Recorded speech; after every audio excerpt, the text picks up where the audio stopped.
भगवान विष्णु का वामन अवतार उनके 10 अवतारों में से 5वां अवतार है और ये अवतार भी उन्होंने सांसारिक कार्यों को पूरा करने के लिए लिया था, जो कि था जब भी और जहाँ भी बुराई जन्मेगी और धार्मिकता का पतन होगा तो मैं पवित्र उद्धार के लिए आऊँगा।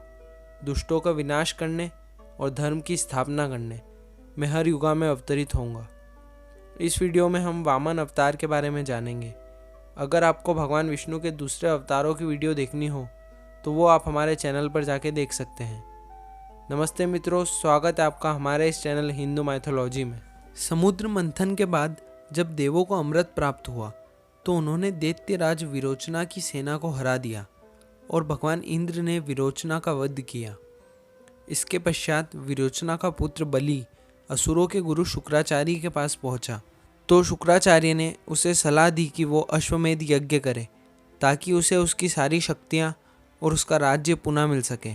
शुक्राचार्य के मार्गदर्शन के कारण बलि ने कठोर तपस्या करी और इस यज्ञ में अग्निदेव ने स्वयं प्रकट होकर बलि को एक दिव्य रथ, धनुष, बाणों से भरा तरकश एवं अभेद्य कवच प्रदान करा और उस रथ में सवार होकर बलि ने देवताओं को जीत लिया और स्वर्ग के अधिपति हुए।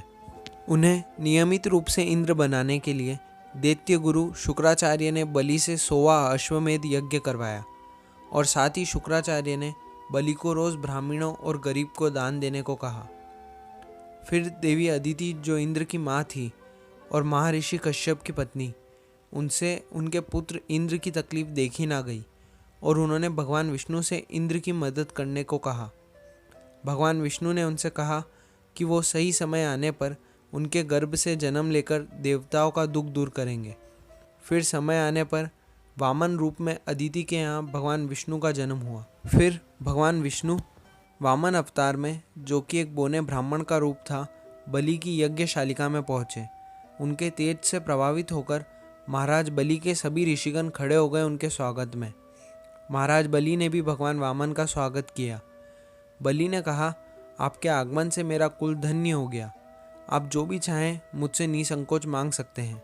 भगवान वामन ने बलि, उनके कुल और उनकी दानशीलता की प्रसन्नता करते हुए उनसे मात्र 3 पग की भूमि मांगी।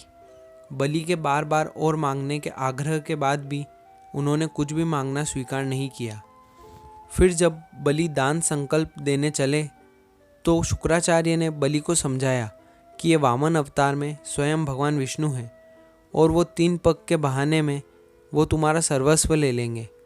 लेकिन बलि बोला, ये यज्ञ भगवान विष्णु की प्रसन्नता के लिए ही है और अगर वो स्वयं दान मांगने आए हैं तो ये मेरा सौभाग्य है। और बलि ने वचन दे दिया भगवान वामन को। वचन देते ही भगवान वामन ने विराट रूप ले लिया और उन्होंने पहले पग में पृथ्वी और दूसरे पग में स्वर्ग नाप दिया और फिर बलि से पूछा कि तीसरा पग वो कहाँ रखें। बलि ने बड़ी नम्रता से बोला, प्रभु, आपने 2 पग में पूरा संसार नाप लिया, अब अवशेष 1 पग में आप मेरा शरीर नाप लें और तीसरा पग मेरे मस्तक पर रखें।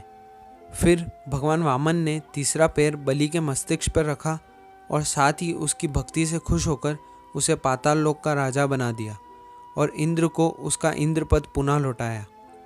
आपको अगर ये वीडियो पसंद आई हो तो इसे लाइक करें और हमारे चैनल को सब्सक्राइब करें और अब हमें आज्ञा दें। मिलते हैं अगली वीडियो में।